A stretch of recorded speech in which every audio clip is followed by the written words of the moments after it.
He slid his phone across the marble island like it was a court order. "You're banned from the Ocean Gala this year. Lila, I'm serious, don't show up." His voice was calm, the kind of calm men use when they think they've already won. I remember the way the morning light caught the diamond on my left hand, the one he'd picked out because it looked important on Instagram. I remember how small it suddenly felt. I didn't scream, I didn't cry, I just smiled the tiniest smile, opened my banking app, and wired $42 million before my coffee got cold. 8 seconds later, the historic venue in Newport, the one his family had owned for 3 generations, belonged to me. The signage was already being changed. The invitations were already being reprinted. And on the chair that had sat empty at the head table for 15 years, a new brass plaque was being screwed in place that very afternoon. It read, in simple, unapologetic letters, "Lila Whitford, sole trustee and controlling beneficiary." That night, when the chandeliers come on and the ocean wind moves through the open windows, Grayson is going to walk in thinking he's escorting Sloane Marwood to his family's triumph. He has no idea the woman he just banned is the reason the building even has lights. And he really has no idea that in exactly 9 days I turned 35, and the empire he's spent his entire life trying to inherit legally becomes mine forever. But tonight the clock starts early. He still calls me sweetheart when he wants something. That morning he wanted me quiet, invisible, grateful, so he kissed my forehead like I was a child, told me the gala was a different league, and left for the office whistling. I stayed behind in our Brooklyn brownstone, the one he loves telling people is charming for now, wearing his old Harvard sweatshirt and a pair of socks with holes in them. He thinks that's who I am, soft, slightly disorganized, the girl who still blushes when someone says private equity. He has no idea the sweatshirt is vintage and the holes were put there on purpose by a stylist in Paris. He has no idea the brownstone is paid off in cash, or that the quiet charity work I do from the kitchen table moves more money in a week than his entire firm closes in a year. My name is Lila Whitford. I'm 34 years, 11 months, and 21 days old. And for the last 15 years I have been the ghost in the trust documents of 2 of the most powerful maritime dynasties on the East Coast. From the outside, Grayson and I look like every other almost married couple in New York, him in his tailored Tom Ford, me in something understated and tasteful at events. People say he's the catch. People say I'm lucky. People say the Whitford girl finally landed someone who can handle all that complicated family money. They have no idea the Whitford money was never complicated. It was just waiting. Waiting for me to decide what kind of woman I wanted to become when the waiting ended. And Grayson? He's spent our entire relationship rushing toward a finish line he doesn't even know is painted on quicksand. But I'm getting ahead of myself. Let me take you back to the night he drew the line.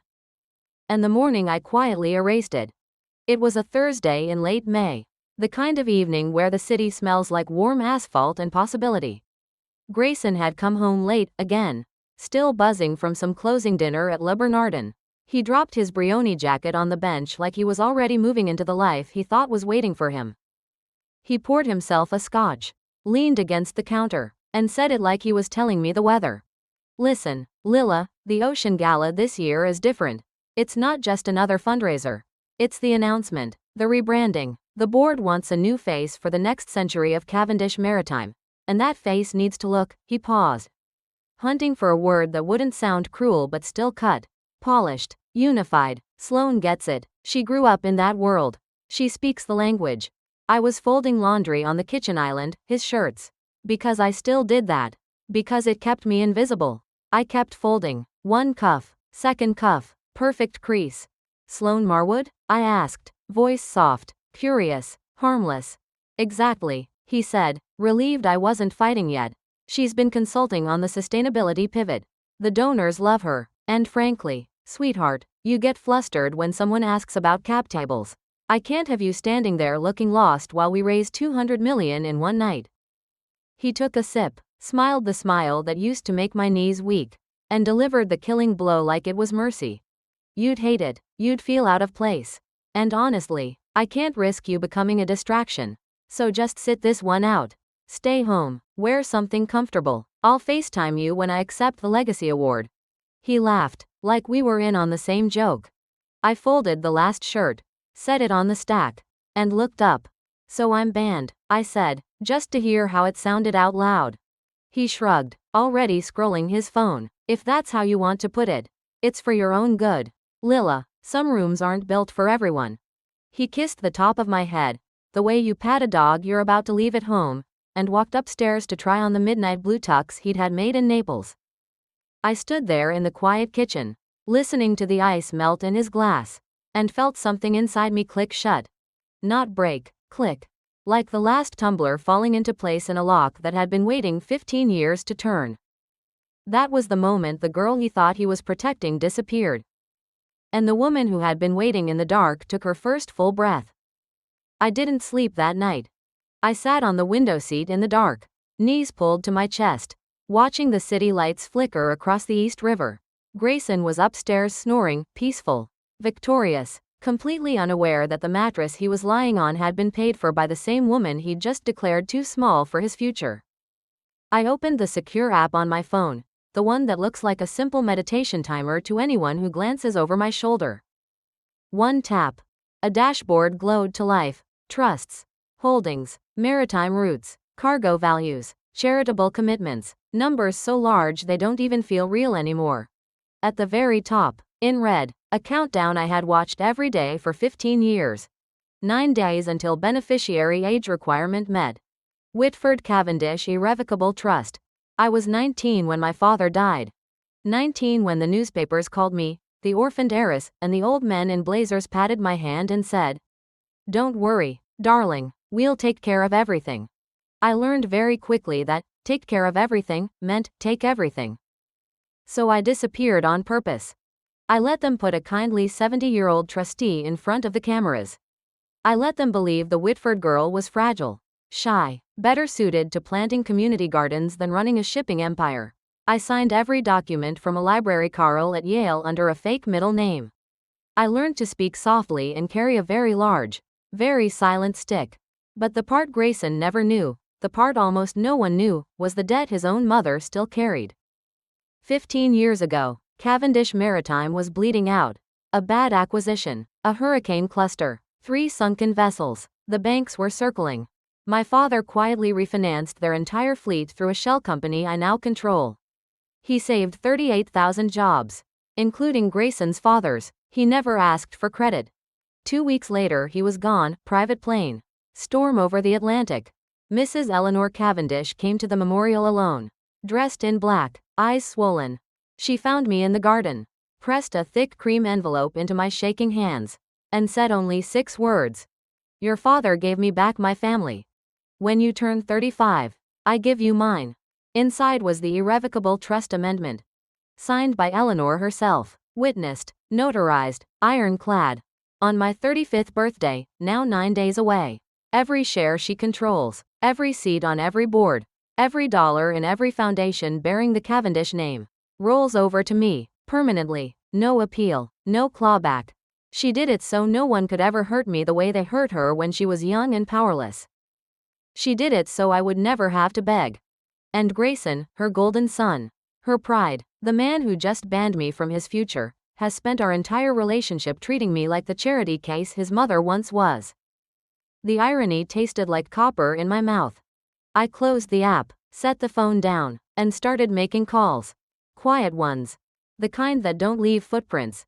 By sunrise, the Ocean Gala venue belonged to me. By lunch, the printers in Providence were burning through gold foil with my name on it. By dinner, 12 of the most feared financial journalists in the country had a cryptic ivory envelope on their desks that simply read, "Be in Newport Saturday night. Bring a camera.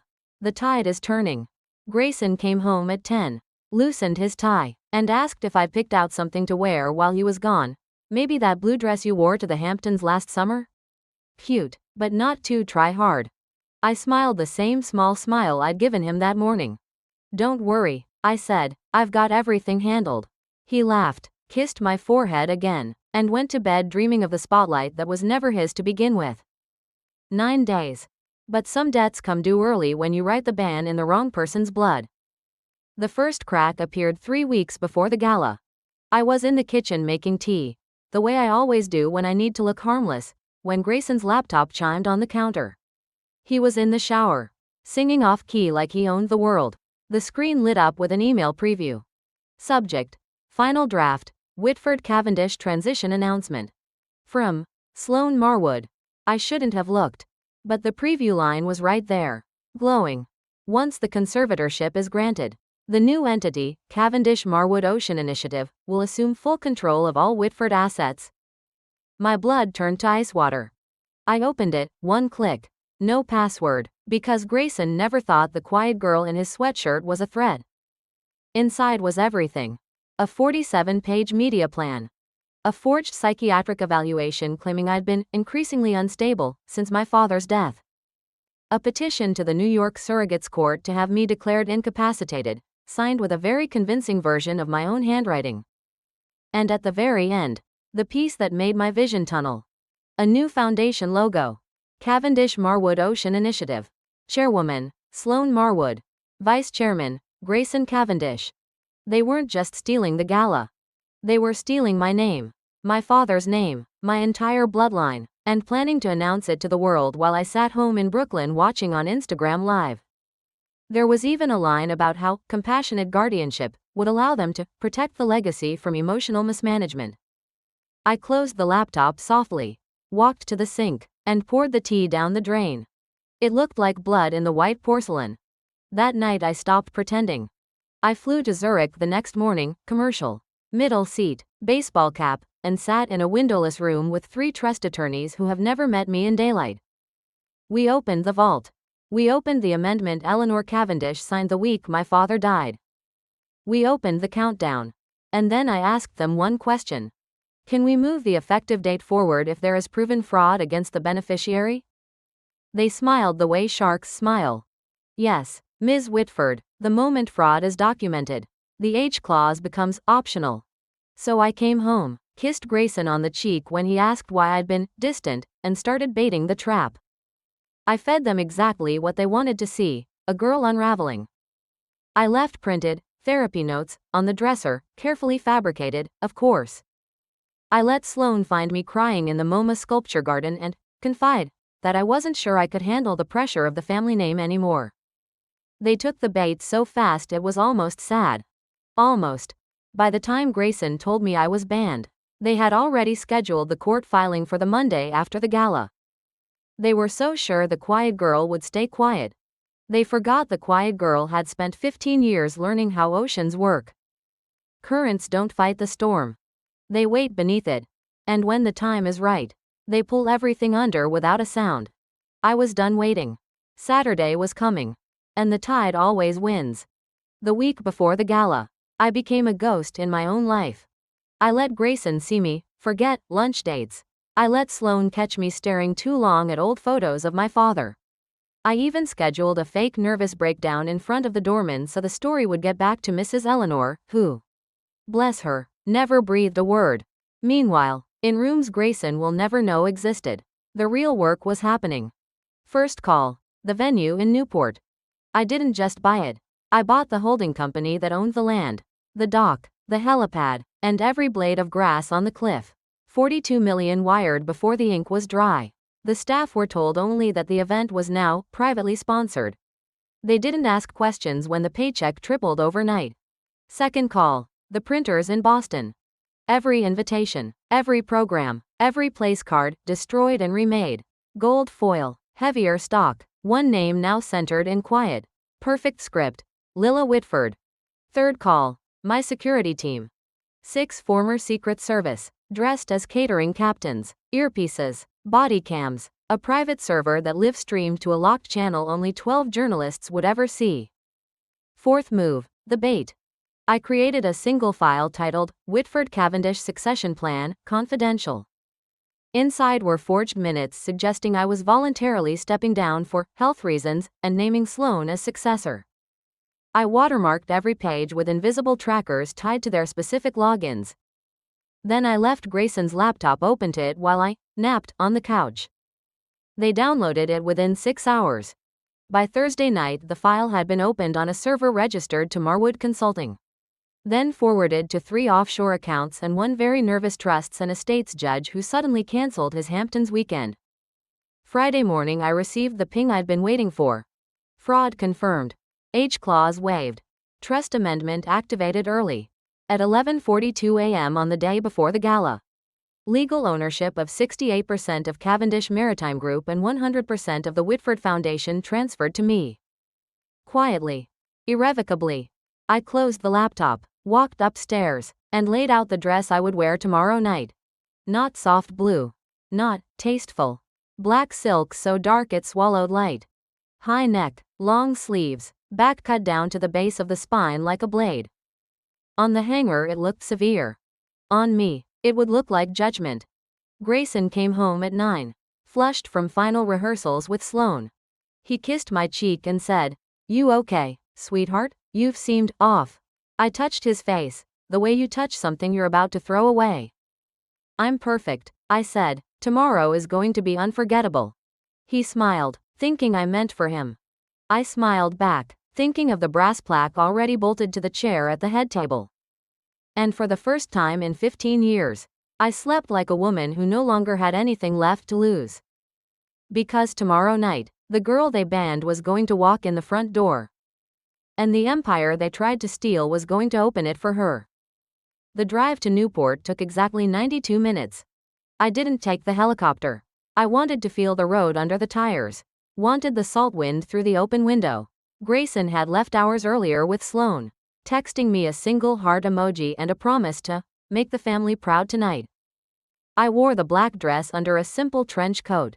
No jewelry except the thin gold cuff my father gave me the week before he died.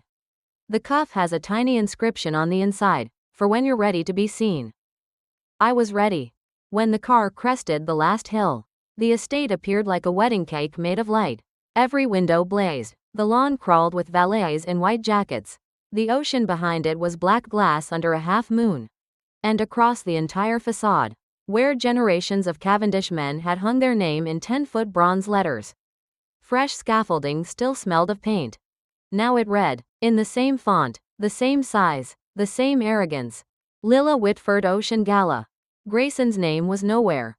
I stepped out of the car. One of the security team, tall, ex-Secret Service, pretending to be a catering captain, met my eyes and gave the smallest nod. Everything was live.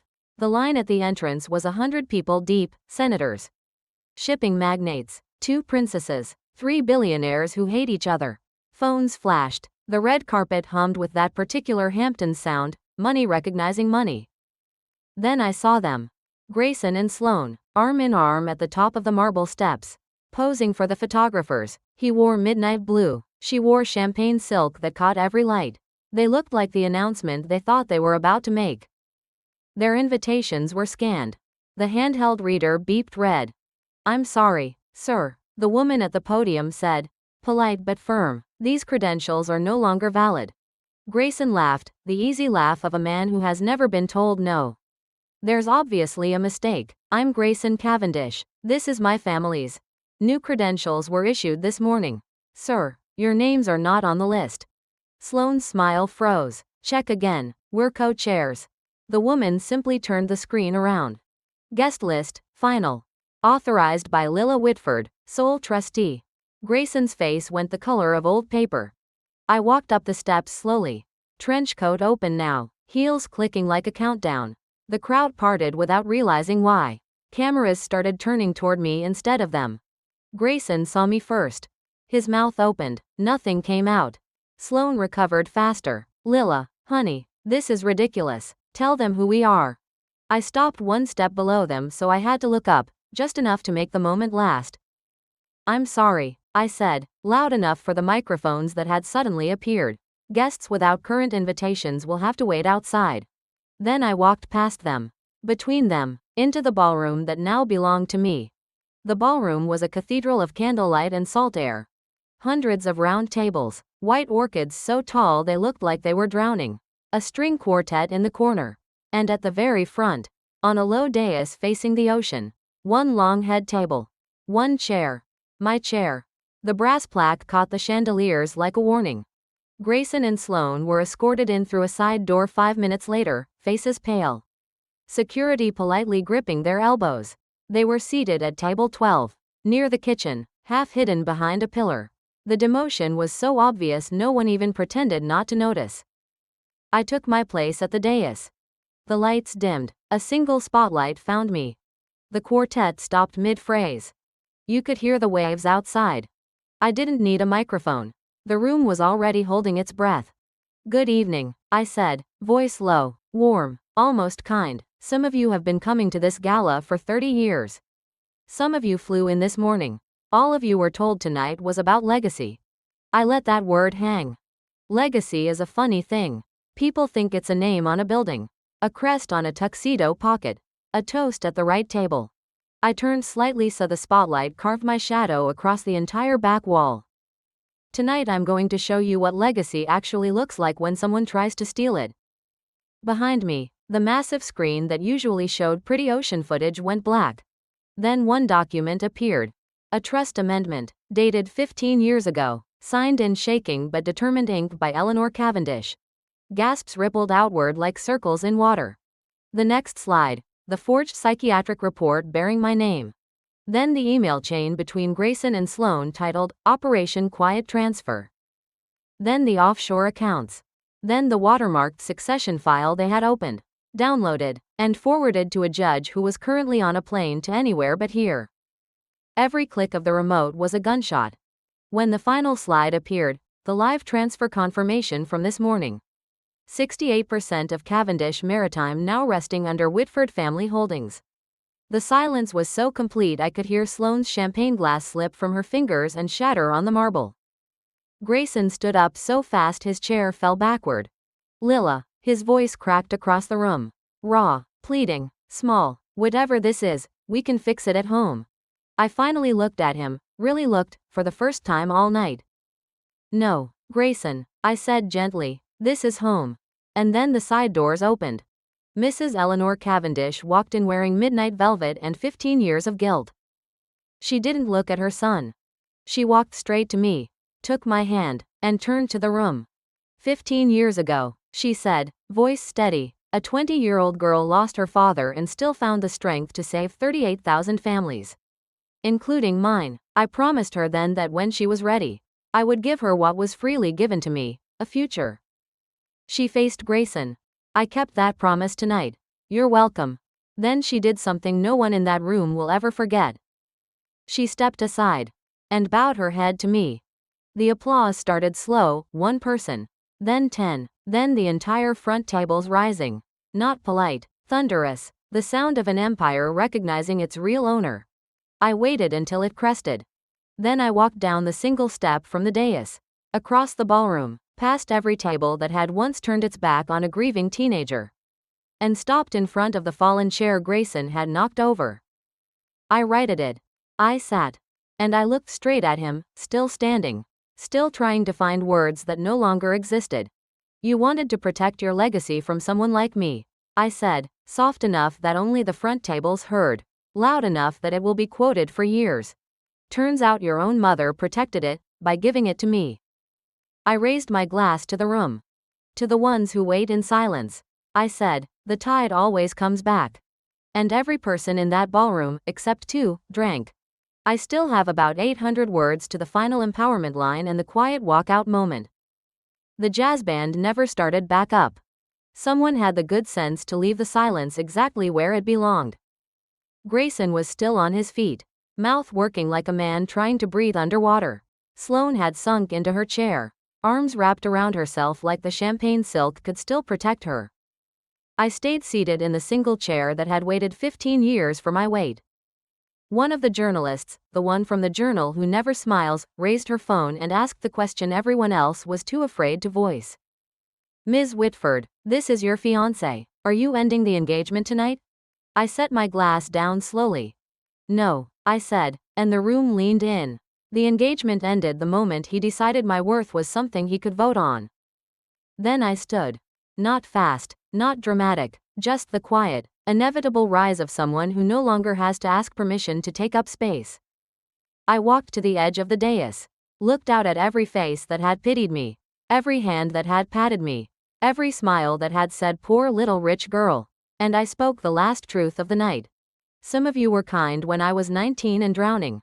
Some of you looked away. Tonight isn't punishment, it's correction. I turned to Grayson one final time. You taught me something I needed to learn, I said, voice soft enough that the microphones barely caught it. But the front row will quote forever. You taught me that silence isn't weakness. It's the space where you find out exactly who people are when they think no one's watching. His knees buckled. Security caught him before he hit the floor. I didn't watch them lead him out. I looked instead at Eleanor, still standing beside my chair, eyes shining with something that looked like peace. Thank you, I whispered. She squeezed my hand once and answered the only way she ever needed to. I kept my promise, darling, now you keep yours. I turned back to the room, raised my glass one last time, and smiled the first real smile of the night. To the girls who learned to fold laundry so no one would notice they were folding empires. The applause that followed wasn't for me. It was for every woman who had ever been told to sit this one out. I set the glass down, walked off the dais, and left the ballroom the same way I'd entered, alone, coat over my arm, heels steady on the marble. Outside, the moon had risen full and silver over the water. I slipped off my shoes, let the cold Atlantic kiss my feet, and spoke to the only person who ever needed to hear it. I'm home, Dad. Then I walked to the car, got in, and drove back to Brooklyn. The next morning the papers called it the night the tide took the throne. I just called it Saturday. And for the first time in 15 years, I slept until noon, no alarms, no countdowns, no pretending. Because some legacies aren't inherited. They're remembered. And mine finally had my name on the door.